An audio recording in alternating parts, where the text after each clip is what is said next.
Bandung memiliki banyak cerita. Salah satunya adalah toko serba ada yang aku sedang datangi saat ini. Apakah ada yang tahu tempatnya di mana? Yap, Borma, toko serba yang sudah berdiri sejak tahun 1977 di Jalan Dakota, Kota Bandung, bukan hanya tempat belanja biasa loh. Toko serba yang satu ini outletnya sudah tersebar di berbagai penjuru kota Bandung. Site and position pada setiap outlet juga cukup strategis, seperti Borma yang satu ini, terletak di pinggir jalan raya, sehingga memudahkan kita untuk mengunjunginya. Apakah ada yang tahu Borma manakah ini? Pernah tidak terbesit di pikiran kalian bagaimana sih toko serba seperti Borma bisa tetap konsisten dalam melayani kebutuhan sehari-hari warga Bandung dari tahun ke tahun? Halo, perkenalkan nama aku Inggit Sekar Ayu Pameling, mahasiswa aktif semester 1 tahun 2024, Prodi Manajemen Aset, jurusan Administrasi Niaga, Politeknik Negeri Bandung. Kali ini kita akan melihat Borma dari sudut pandang yang berbeda sebagai sebuah aset.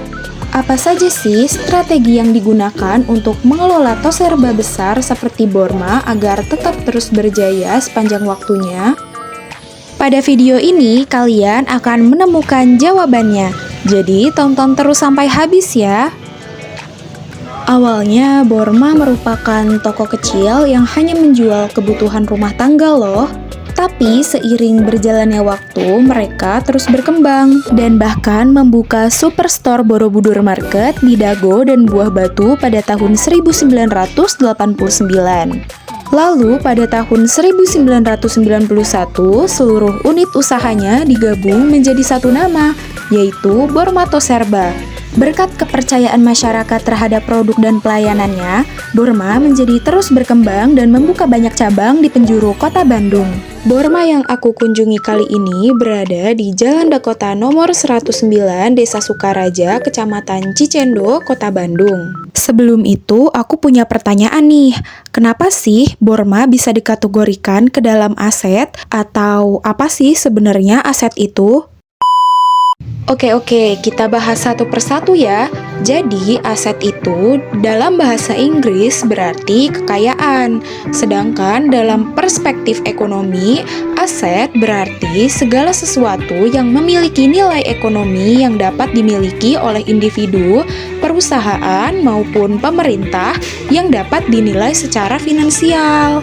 Nah, bangunan dari Borma itu sendiri merupakan aset karena memperoleh kekayaan dan menghasilkan keuntungan. Tapi, kalau kita membicarakan soal aset, sebenarnya yang ada di dalam bangunan Borma itu sendiri juga berupa aset loh. Ada yang tahu nggak aset apa aja yang ada di dalam Borma? Tulis di kolom komentar ya.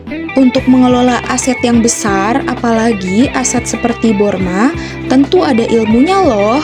Nama ilmu tersebut adalah manajemen aset. Menurut Sugiyama pada tahun 2013, manajemen aset adalah ilmu dan seni merencanakan, melaksanakan, dan mengendalikan semua rangkaian kegiatan aset secara efektif dan efisien agar aset bernilai tinggi. Dalam ilmu manajemen aset terdapat sistem input-output loh. Pada tahap pertama, yaitu input, merupakan proses inventory atau dengan kata lain stok barang untuk diperjualbelikan. Pada tahap 2, yaitu proses, merupakan serangkaian kegiatan dari siklus aset. Apa itu siklus aset? Nanti akan aku jelaskan. Nah, tahap ketiga, terdapat output, outcome, dan benefit. Apa saja perbedaannya?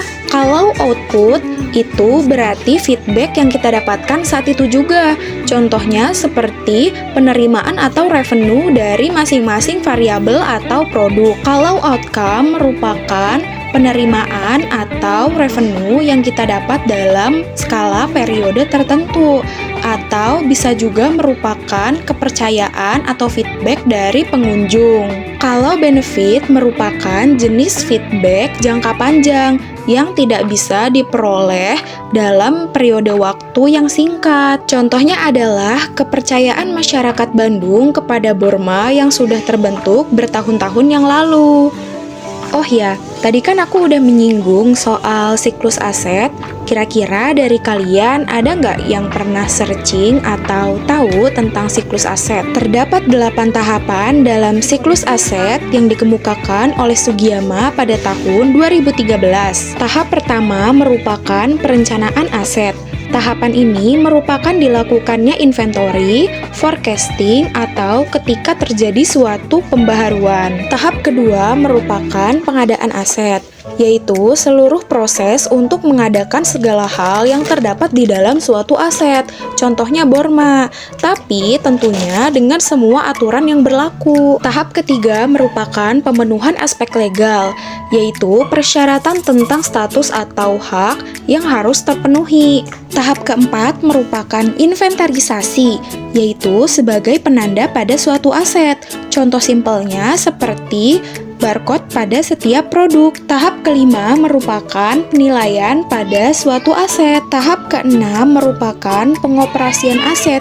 Hal ini mencakup seluruh kegiatan atau interaksi yang terjadi di dalam aset tersebut. Tahap ketujuh merupakan pemeliharaan. Dalam pemeliharaan terbagi menjadi perawatan dan perbaikan. Dalam perawatan bersifat aktif, yang berarti mencegah sesuatu yang memerlukan perbaikan. Kalau perbaikan berarti sesuatu yang perlu diperbaiki, karena itu bersifat reaktif. Setelah tahap 7 yaitu pemeliharaan, pada tahap ke-8 kita mendapat dua alternatif, yaitu penghapusan aset dan pembaharuan aset. Jika suatu aset ingin diperbaharui, maka kembali lagi ke siklus di tahap 1, yaitu perencanaan aset. Namun, jika aset tersebut sudah tidak memiliki nilai, asetnya bisa dimusnahkan atau dialihkan. Itulah tahapan dari siklus aset. Kalian juga bisa loh mengimplementasikan siklus aset ke dalam kehidupan sehari-hari. Karena dengan menerapkan ilmu manajemen aset, aset yang kamu miliki dapat memberikan output, outcome, dan benefit yang maksimal. Gimana? Setelah menonton video ini, pengetahuan kalian tentang manajemen aset jadi bertambah kan? Kalian juga bisa berbagi ilmu yang baru kalian dapat ke keluarga atau kerabat kalian loh. Jangan lupa tinggalkan jejak untuk like, comment, subscribe, and see you for the next video.